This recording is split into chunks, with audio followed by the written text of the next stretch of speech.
He was just the quiet ski lift operator who helped tourists enjoy their mountain vacation, until a cable snapped 200 feet in the air and his 20 years of mountain rescue experience became the only thing standing between 15 people and certain death. Welcome to Hidden Valor. Before we share this powerful story of service, sacrifice, and hidden courage, tell us in the comments which city you're watching from today. And if you believe real heroes deserve recognition, hit that subscribe button. Frank Morrison was everyone's familiar ski lift operator. At 52, he'd worked at Pine Ridge Ski Resort for 6 years, arriving at 6:30 every morning to check chairlift systems and transport tourists safely to the summit. "Frank's our most reliable guy," said resort manager Lisa Chen. 6 years, not a single accident. Frank had peculiar habits. Every morning he'd study weather reports like a meteorologist, monitoring wind speeds, snow conditions, and visibility. Tourists assumed he was overly cautious.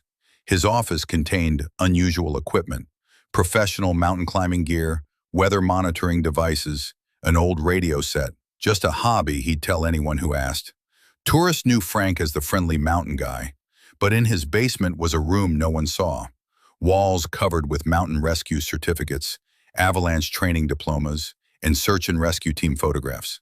Frank had served with the Colorado Mountain Rescue Team from 1992 to 2012. 20 years of dangerous rescue operations in the Rocky Mountains, avalanche recoveries, helicopter extractions, extreme weather rescues at deadly altitudes. His specialty was high-altitude technical rescue.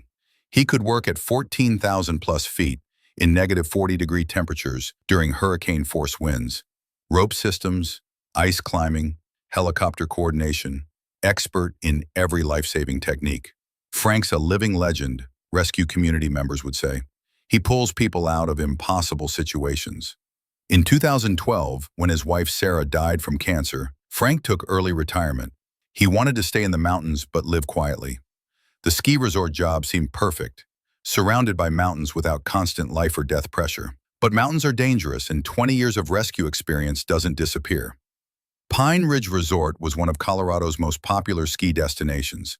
The Summit Express chairlift was the main attraction, a 15-minute ride carrying skiers 200 feet up the mountainside. Frank knew that chairlift intimately. Every cable, every support tower, every mechanical component. In 6 years, he'd safely transported tens of thousands without incident. But that Saturday morning felt different. Weather reports were concerning. Incoming storm front, rapidly increasing winds, temperatures dropping faster than forecasted. Frank's mountain instincts were sending warnings. "Maybe we should close early today," he suggested to Lisa. Lisa checked bookings. "Frank, we're at full capacity. Hundreds of people plan trips around this. We can't close unless absolutely necessary." Frank nodded but continued monitoring weather patterns. Wind speeds increasing, snow intensity building, barometric pressure dropping rapidly. His 20 years of mountain experience were setting off alarm bells. At 2:30 p.m., the last group boarded the chairlift. 15 people, families with children, young couples, elderly tourists, a typical Saturday crowd, laughing as they began their ascent. Frank sent them up safely, but his instincts kept screaming warnings. At 2:47 p.m., disaster struck without warning. A sudden wind gust, measured later at over 80 miles per hour, violently shook the entire chairlift system. Frank immediately rushed to the control panel, preparing to activate emergency procedures when he heard a sound that every mountain professional dreads. Snap! The main support cable, stressed beyond its limits by the extreme weather, had severed completely. The chairlift stopped dead. 15 people were now trapped 200 feet in the air, suspended by a damaged cable system in rapidly worsening conditions. The chairs began swinging violently in the fierce wind, each gust threatening to tear them loose. Frank's radio crackled urgently. "Frank, what's happening up there?" "Main support cable failure. 15 civilians trapped at 200 feet elevation. Wind speeds at 80 miles per hour and climbing." The sounds of panic began echoing down from above. Tourists screaming, children crying, adults shouting for help. The chairs were swinging in arcs that grew wider with each powerful wind gust. Frank immediately assessed the situation with professional clarity. Helicopter rescue was impossible in these conditions. No pilot could maintain stability in 80-plus miles per hour winds. Fire department ladder trucks couldn't reach 200 feet. Standard rescue protocols were completely inadequate. This was the moment Frank's true identity would emerge. Frank raced to his office and pulled out equipment he hadn't used in years. Personal mountain rescue gear, technical ropes, ice axes, climbing harnesses, extreme cold weather protection. Lisa, call Colorado Mountain Rescue immediately. Tell them Frank Morrison is on scene. They'll know who I am. Frank, what are you talking about? I'm former mountain rescue team leader. 20 years experience. I'm going up there. Frank switched his radio to emergency frequency, voice completely transformed. No longer quiet ski lift operator, but professional rescue coordinator. Mountain Rescue Command, this is Frank Morrison, former team leader, Colorado Mountain Rescue. 15 civilians trapped at 200 feet, extreme weather conditions, structural cable failure. Requesting immediate support. Frank Morrison. The Frank Morrison? We're minimum 45 minutes out, weather's too severe for helicopter. Copy. I'm initiating solo high-angle rescue operation. Frank donned his climbing gear for the first time in over a decade, transitioning back into mountain rescue mode. The weather conditions were brutal. 20 degrees Fahrenheit, wind gusts exceeding 90 miles per hour, horizontal snow reducing visibility to mere feet. Most people couldn't survive 5 minutes in these conditions. Frank had trained for 20 years to work in exactly this environment. Using the emergency access ladder, he began climbing the chairlift tower. 200 feet straight up a metal structure in hurricane-force winds, with each step a potential death sentence if his grip failed. The trapped tourists above could see him approaching through the snow. "Help is coming," they shouted to each other, voices barely audible over the howling wind. When Frank reached the tower's summit, he assessed the full scope of the disaster. The broken cable left the chairs hanging unstably, swaying violently in the wind. Any wrong movement could cause the entire system to collapse. "This is going to be highly technical," Frank radioed to the ground crew. "I need to secure each chair individually, then extract passengers one at a time using rope systems." The complexity of the rescue was staggering, and he was doing it alone. Frank set up a professional rope system with practiced precision. Multi-point anchors, redundant safety systems, precise load calculations. Skills dormant for years returned with muscle memory perfection. To reach the first chair, he traversed the damaged cable, suspended 200 feet above ground in hurricane winds, crossing an unstable system that could fail at any moment. "Sir, are you insane?" shouted a trapped tourist. "This is impossible." Frank replied calmly, "I've done this before. Trust me and follow my instructions exactly." The first chair held an elderly couple showing early hypothermia signs.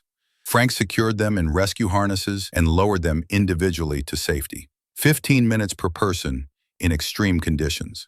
The second chair held a family with 2 small children, kids crying, parents panicking. Frank remained calm, using advanced rescue techniques to extract each family member while maintaining perfect safety protocols. Each extraction was dangerous and time-consuming, requiring precise rope work and timing. And the weather was rapidly getting worse.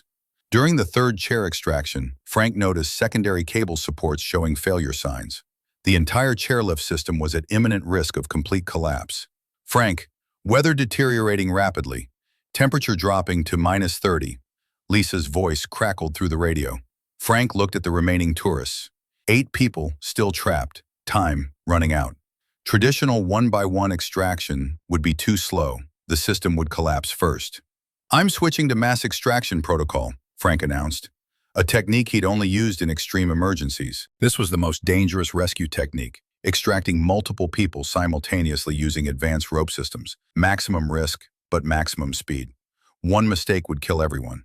Frank established a complex secondary rope system, then began simultaneously extracting multiple tourists from different chairs using parallel rope lines. Advanced technical skills, perfect execution under impossible conditions, racing against both weather and structural failure, miraculous resolution. Frank extracted the final tourist and reached the ground just as the entire chairlift system suffered complete structural failure. Broken cables, collapsed towers, total destruction, exactly where 15 people had been trapped minutes earlier. But every single person had been safely rescued. Several cases of hypothermia, minor injuries from the extraction process, but everyone alive and accounted for. When the Colorado Mountain Rescue Team finally arrived, the operation was complete. The team leader immediately recognized what had happened. "Frank Morrison, I should have known. Only you could have pulled off a rescue like this in these conditions." The rescued tourists were beginning to understand exactly who had saved their lives. The quiet ski lift operator they'd barely noticed was actually a legendary mountain rescue specialist. "You saved all our lives," said the father of the rescued family, tears freezing on his face. "How did you know how to do that?" Frank smiled, removing his rescue gear. "I used to do this for a living." Recognition and revelation. The story reached national news. Ski resort employee saves 15 lives in impossible mountain rescue. Frank declined all interviews. At Pine Ridge Resort, everything changed. Frank was still the ski lift operator, but everyone understood his true background. Lisa approached Frank with a proposal. "We want you to become our director of mountain safety." Frank accepted. He now oversees all resort safety protocols and trains staff in mountain safety. "Mountains are dangerous," he tells new employees. "Respect them, prepare for them, and always be ready when people need help." Colorado Mountain Rescue offered Frank a consultant position developing extreme weather rescue training. "Once a mountain rescuer, always a mountain rescuer," the team leader said. Frank works at the resort during ski season and conducts mountain rescue training during the off-season. His skills are no longer hidden. They're a community resource used to keep everyone safer. Young rescue volunteers come to learn from Frank. "How do you stay calm in impossible situations?" they ask.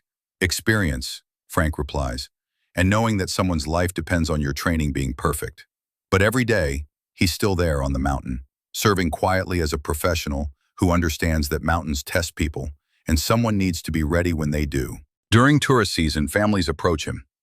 "Are you the man who saved those people on the chairlift?" Frank smiles. "I just did what the mountains taught me to do." The most powerful stories unfold in extreme conditions. People like Frank live quiet lives among us until that critical moment arrives. That's when their true identity emerges.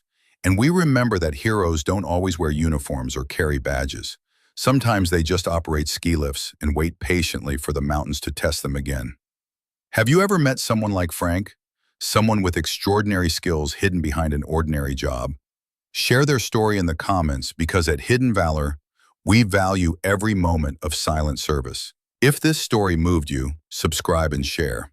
Let's keep giving voice to the hidden heroes. Thank you for watching, and remember, the person helping you onto a chairlift might once have spent decades saving lives in conditions that would kill most people. Look closer, listen deeper, honor always.